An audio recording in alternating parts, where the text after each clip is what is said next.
ಅಸ್ಸಲಾಮು ಅಲೈಕುಂ ವರಹಮತುಲ್ಲಾಹಿ ವಬರಕಾತು. ಪ್ರೀತಿಯ ಸಹೋದರರೇ, ದಕ್ಷಿಣ ಕನ್ನಡ ಜಿಲ್ಲೆಯ ಸುಳ್ಯ ತಾಲೂಕಿನ ಕಲ್ಲುಗುಂಡಿ ಇಡೀ ಕರಾವಳಿಯನ್ನೇ ಬೆಚ್ಚಿ ಬೀಳಿಸಿರುವ ಒಂದು ನಿಗೂಢ ಘಟನೆಗೆ ಸಾಕ್ಷಿಯಾಗಿದೆ. ಸಾರಪುಣ್ಣಿ ಮೂಲದ ಕೇವಲ 22 ವರ್ಷದ ಫಾತಿಮಾ ಇಶಾನ ಅನ್ನುವ ವಿವಾಹಿತ ಮಹಿಳೆ ತವರು ಮನೆಯಿಂದ ಗಂಡನ ಮನೆಗೆ ಬಂದ ಕೇವಲ 4 ದಿನಕ್ಕೆ ಮೈಯತ್ತಾಗಿ ಶವವಾಗಿ ಪತ್ತೆಯಾಗಿದ್ದಾರೆ. ಮಗಳ ಆತಂಕದಲ್ಲಿದ್ದ ತಾಯಿ ಆಟೋ ಮಾಡಿಕೊಂಡು ಗಂಡನ ಮನೆಗೆ ಓಡಿ ಬರುವಷ್ಟರಲ್ಲಿ ಆ ಹೆಣ್ಣು ಮಗಳು ಜಗುಲಲ್ಲಿ ಮೈಯತ್ತಾಗಿ ಹೆಣವಾಗಿ ಮಲಗಿದ್ದಾರೆ. ಸಹೋದರರು ನೋಡಿ, ಎಷ್ಟು ದುಃಖಕರವಾದ ಒಂದು ಸಂಗತಿ. ಅಂದರೆ ಇದರ ಹಿಂದಿರುವ ಅಸಲಿ ರಹಸ್ಯ ಏನು? ಒಂದು ಕಡೆ ಇದು ಕೌಟುಂಬಿಕ ಕಲಹಕ್ಕೆ ನಡೆದ ಆತ್ಮಹತ್ಯೆ ಅನ್ನುವ ವಾದ ಕೇಳಿ ಬರ್ತಾ ಇದ್ದರೆ, ಇನ್ನೊಂದು ಕಡೆ ಕುತ್ತಿಗೆಯಲ್ಲಿ ಯಾವುದೇ ಗುರುತಿಲ್ಲದ ಕರಾಳ ಸತ್ಯವನ್ನು ಮುಂದಿಟ್ಟುಕೊಂಡು ಇದೊಂದು ವ್ಯವಸ್ಥಿತವಾದ ಕೊಲೆ ಅಂತ ಮೃತಳ ಕುಟುಂಬಸ್ಥರು ಗಂಭೀರ ಆರೋಪ ಮಾಡ್ತಾ ಇದ್ದಾರೆ. ಸಾರಪುಣ್ಯ ಹೆಣ್ಣು ಮಗಳು ಇಶಾನ ಕಲ್ಲುಗುಂಡಿಯ ಗಂಡನ ಮನೆಯಲ್ಲಿ ಅನುಮಾನಾಸ್ಪದವಾಗಿ ಪ್ರಾಣ ಕಳೆದುಕೊಂಡಿದ್ದರ ಹಿಂದಿರುವ ಅಸಲಿ ಕಥೆ ಏನು? ಬನ್ನಿ ಸಂಪೂರ್ಣ ವಿವರವನ್ನು ಇವತ್ತಿನ ವಿಡಿಯೋದಲ್ಲಿ ಎಲೆಯಾಗಿ ತಿಳಿಯೋಣ. ಪ್ರೀತಿಯ ಸಹೋದರರೇ, ಈ ಇಡೀ ಪ್ರಕರಣವನ್ನು ನಾವು ಕಾನೂನಾತ್ಮಕವಾಗಿ ಮತ್ತು ಸತ್ಯದ ಆಧಾರದ ಮೇಲೆ ಸೂಕ್ಷ್ಮವಾಗಿ ಗಮನಿಸಬೇಕಾಗಿದೆ. ಮೃತ ಫಾತಿಮಾ ಇಶಾನ ಅವರು ತವರು ಮನೆ ಸಾರಪುಣ್ಣಿ. ಇವರ ವಿವಾಹವಾಗಿ ಸುಮಾರು 3.5 ವರ್ಷವಾಗಿತ್ತು ಮತ್ತು ಇವರಿಗೆ 2.5 ವರ್ಷದ ಒಂದು ಮುದ್ದಾದ ಗಂಡು ಮಗುವಿದೆ. ಇತ್ತೀಚಿನ ದಿನಗಳಲ್ಲಿ ಇಶಾನ ಅವರು ಸುಮಾರು 1.5 ತಿಂಗಳ ಕಾಲ ಸಾರಪುಣ್ಯ ತಮ್ಮ ತವರು ಮನೆಯಲ್ಲೇ ವಾಸವಾಗಿದ್ದರು. ಆದರೆ ಘಟನೆ ನಡೆಯುವ ಕೇವಲ 4 ದಿನಗಳ ಮುಂಚೆಯಷ್ಟೇ ಅವರು ಮರಳಿ ಕಲ್ಲುಗುಂಡಿಯ ಕಡಪಾಳೂರಿನಲ್ಲಿರುವ ಗಂಡನ ಮನೆಗೆ ಬಂದಿದ್ದರು.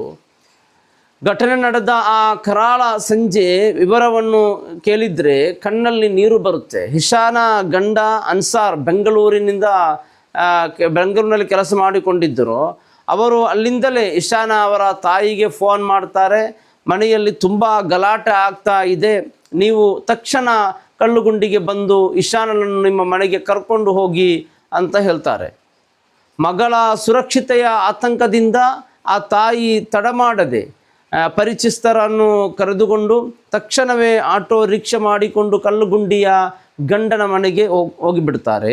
ತಾಯಿ ಆಟೋದಲ್ಲಿ ದಾರಿಯಲ್ಲಿ ಬರುವಾಗಲೇ ಇಶಾನ ಫೋನ್ ಮಾಡಿ, ಅಮ್ಮ ಎಲ್ಲಿದ್ದೀರಾ, ಎಲ್ಲಿಗೆ ತಲುಪಿದ್ದೀರಿ ಅಂತ ಕೊನೆಯದಾಗಿ ವಿಚಾರಿಸ್ತಾಳೆ. ಆದರೆ ಆಶ್ಚರ್ಯ ಅಂದರೆ ಆ ಫೋನ್ ಕಟ್ಟಾದ ಕೇವಲ 5 ನಿಮಿಷದಲ್ಲಿ ಇಶಾನಳ ನಾದಿನಿ ಫೋನ್ ಮಾಡಿ ಹೇಳ್ತಾಳೆ, ಇಶಾನ ಒಳಗಡೆ ರೂಮ್ ಡೋರ್ ಹಾಕಿಕೊಂಡಿದ್ದಾಳೆ, ಮಗು ಒಳಗಡೆ ಅಳ್ತಾ ಇದೆ ಅಂತ ಹೇಳ್ತಾಳೆ. ಆ ಹೆತ್ತ ತಾಯಿ ಕಲ್ಲುಗುಂಡಿಯ ಮನೆಗೆ ತಲುಪುವಷ್ಟರಲ್ಲಿ ನೋಡಿ ಸಹೋದರ, ಅಲ್ಲಿ ಪರಿಸ್ಥಿತಿಯೇ ಬದಲಾಗಿ ಹೋಗಿರುತ್ತದೆ. ಇಶಾನ ಜಗುಲಿಯಲ್ಲಿ ಪ್ರಜ್ಞೆಹೀನ ಸ್ಥಿತಿಯಲ್ಲಿ ಮಲಗಿದ್ದಾಳೆ. ಅಷ್ಟರಲ್ಲೇ ಅಲ್ಲಿಗೆ ಆಂಬ್ಯುಲೆನ್ಸ್ ಬಂದು ಅವಳ ದೇಹವನ್ನು ಆಸ್ಪತ್ರೆ ಸಾಗಿಸುತ್ತದೆ. ಆದರೆ ಅಷ್ಟರಲ್ಲೇ ಆ ಹಸಿರು ಜೀವ ಈ ಪ್ರಪಂಚವನ್ನೇ ಬಿಟ್ಟು ಹೋಗಿರುತ್ತದೆ. ಈಗ ಇಡೀ ಪ್ರಕರಣಕ್ಕೆ ದೊಡ್ಡ ತಿರುವು ಸಿಕ್ಕಿರುವುದು ಇಶಾನ ಅವರ ಕುಟುಂಬಸ್ಥರು ಮಾಡಿರುವ ಗಂಭೀರ ಆರೋಪಗಳಿಂದ. ಗಂಡನ ಮನೆಯವರು ಇದನ್ನು ಆತ್ಮಹತ್ಯೆ ಎಂದು ವಾದಿಸುತ್ತಿದ್ದರೆ, ಮೃತಳ ಅಣ್ಣ ನಿಜಾಮುದ್ದೀನ್ ಮತ್ತು ತಾಯಿ ಕಡೆಯಿಂದ ಇದನ್ನು ವ್ಯವಸ್ಥಿತ ಕೊಲೆ ಎಂದು ಕರೆಯುತ್ತಿದ್ದಾರೆ. ಇದಕ್ಕೆ ಅವರು ಕೆಲವು ಬಲವಾದ ಅನುಮಾನವನ್ನು ಸಮಾಜದ ಮುಂದೆ ಇಟ್ಟಿದ್ದಾರೆ. ಒಂದನೇದಾಗಿ, ಇಶಾನ ನೇಣು ಬಿಗಿದುಕೊಂಡಿದ್ದರೆ ಎನ್ನಲಾಗುವುದಾದರೆ ರೂಮಿನಲ್ಲಿ ಯಾವುದೇ ಫ್ಯಾನ್ ಇರಲಿಲ್ಲ. ಎರಡನೇದಾಗಿ, ಅವರು ಉಲ್ಲೇಖಿಸಿದ ಟವರ್ ರಾಡ್ ತುಂಬ ಕೆಳಗೆ ಇತ್ತು. ಅಷ್ಟು ಕಡಿಮೆ ಎತ್ತರದಲ್ಲಿ ಮನುಷ್ಯನ ಕಾಲುಗಳು ನೆಲಕ್ಕೆ ತಾಗುವುದರಿಂದ ನೇಣು ಹಾಕಿಕೊಳ್ಳಲು ಸಾಧ್ಯವೇ ಇಲ್ಲ ಅನ್ನೋದು ಇವರ ವಾದ. ಮೂರನೇದಾಗಿ, ಎಲ್ಲಕ್ಕಿಂತ ದೊಡ್ಡ ಅನುಮಾನ ಅಂದರೆ ಇಶಾನಳ ಕುತ್ತಿಗೆಯ ಭಾಗದಲ್ಲಿರಾಗಲಿ ಅಥವಾ ಮುಖದಲ್ಲಾಗಲಿ ನೇಣು ಹಾಕಿಕೊಂಡ ಬೀಳುವ ಯಾವುದೇ ಬಲವಾದ ಗುರುತುಗಳು ಕಾಣಿಸುತ್ತಿಲ್ಲ. ಎಲ್ಲ ಗೊಂದಲಗಳಿಂದ ಇದು ಕೌಟುಂಬಿಕ ಹಿಂಸೆಯಿಂದ ನಡೆದ ಕೊಲೆ ಇರಬಹುದು ಎಂದು ಇಶಾನ್ ಅವರ ತಾಯಿ ಕಡೆಯವರು ನ್ಯಾಯಕ್ಕಾಗಿ ಆಗ್ರಹಿಸುತ್ತಿದ್ದಾರೆ. ಪ್ರೀತಿಯ ಸಹೋದರರೇ, ಸ್ನೇಹಿತರೆ, ನಾವು ಅರ್ಥ ಮಾಡಬೇಕಂದ ವಿಷಯ ಇದೆ. ನಾವಿಲ್ಲಿ ಒಂದು ವಿಷಯವನ್ನು ಪ್ರಮುಖವಾಗಿ ನೆನಪಲ್ಲಿಡಬೇಕು. ನಮ್ಮ ದೇಶದ ಕಾನೂನಿನ ವ್ಯವಸ್ಥೆಯ ಪ್ರಕಾರ ಯಾವುದೇ ಒಂದು ಪ್ರಕರಣದಲ್ಲಿ ಸಂಪೂರ್ಣ ಪೊಲೀಸ್ ತನಿಖೆಯಾಗಿ ನ್ಯಾಯಾಲಯದಿಂದ ಅಂತಿಮ ತೀರ್ಪು ಬರುವವರೆಗೂ ಯಾರನ್ನು ನೇರವಾಗಿ ಅಪರಾಧಿ ಎಂದು ಬಿಂಬಿಸಲು ಸಾಧ್ಯವಿಲ್ಲ. ಇಲ್ಲಿ ಕೇಳಿಬರುತ್ತಿರುವ ಆರೋಪಗಳು ಮತ್ತು ವಾದಗಳು ಕೇವಲ ಪ್ರಾಥಮಿಕ ಹಂತದ ಹೇಳಿಕೆಗಳಾಗಿವೆ. ನೋಡಿ ಸಹೋದರರೇ, ಬಹಳ ಬೇಸರ ಆಗ್ತಾ ಇದೆ. ಇದು ನಿಜಕ್ಕೂ ಆತ್ಮಹತ್ಯೆಯೋ ಅಥವಾ ಇದರ ಹಿಂದೆ ಬೇರೆ ಯಾವುದಾದರೂ ಕರಾಳ ಸಂಚು ಅಡಗಿದೆಯೋ ಎಂಬ ನಿಖರವಾದ ಸತ್ಯಾಂಶ ಹೊರಬರಬೇಕಾಗಿದೆ. ಸ್ಥಳೀಯ ಪೊಲೀಸರ ಅಧಿಕೃತ ತನಿಖಾ ವರದಿ ಮತ್ತು ವೈದ್ಯಕೀಯ ಪೋಸ್ಟ್ಮಾರ್ಟಮ್ ರಿಪೋರ್ಟ್ ವರದಿ ಹೊರಬರಬೇಕಾಗಿದೆ. ಸಹೋದರರೇ, ಅಲ್ಲಿಯವರೆಗೂ ನಾವು ಕಾನೂನಿಗೆ ಗೌರವ ಕೊಡಬೇಕಾಗುತ್ತದೆ.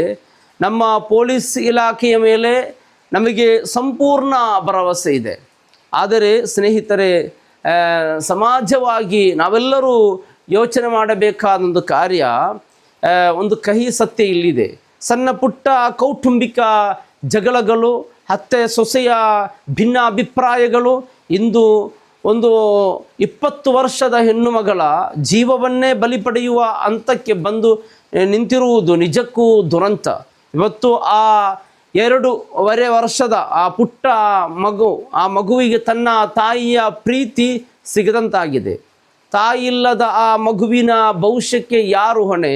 ಸಾರಪುಣ್ಯ ಮಗಳು ಫಾತಿಮಾ ಇಶಾನಳ ಮರಣದ ಹಿಂದಿರುವ ಅಸಲಿ ಸತ್ಯ ಏನೇ ಇರಲಿ, ಆದಷ್ಟು ಬೇಗ ಕಾನೂನಿನ ಮುಂದೆ ಬರಬೇಕು. ಹೆತ್ತ ತಾಯಿಯ ಕಣ್ಣೀರಿಗೆ ನ್ಯಾಯ ಸಿಗಬೇಕು ಮತ್ತು ತಪ್ಪಿಸ್ತರು ಯಾರೇ ಆಗಿದ್ದರೂ ಅವರಿಗೆ ಕಠಿಣ ಶಿಕ್ಷೆ ಆಗಬೇಕು ಅನ್ನೋದು ಪ್ರತಿಯೊಬ್ಬರ ಆಶಯ. ಈ ಘಟನೆಯ ಬಗ್ಗೆ ಮತ್ತು ನಮ್ಮ ಸಮಾಜದಲ್ಲಿ ಹೆಣ್ಣು ಮಕ್ಕಳಿಗೆ ಸಿಗಬೇಕಾದ ಸುರಕ್ಷತೆಯ ಬಗ್ಗೆ ನಿಮ್ಮ ಅಭಿಪ್ರಾಯವೇನು? ದಯವಿಟ್ಟು ಕಮೆಂಟ್ ಮಾಡಿ ತಿಳಿಸಿ. ಪ್ರೀತಿಯ ಸಹೋದರರ, ಬಹಳ ಬೇಸರ ಆಗ್ತಾ ಇದ್ದಾರೆ. ಇಶಾನ ಎಂಬ ಆ ಪ್ರೀತಿಯ ಮಗಳು ನೋಡಿ ಇವತ್ತು ಮಯ್ಯತ್ತಾಗಿದ್ದಾಳೆ.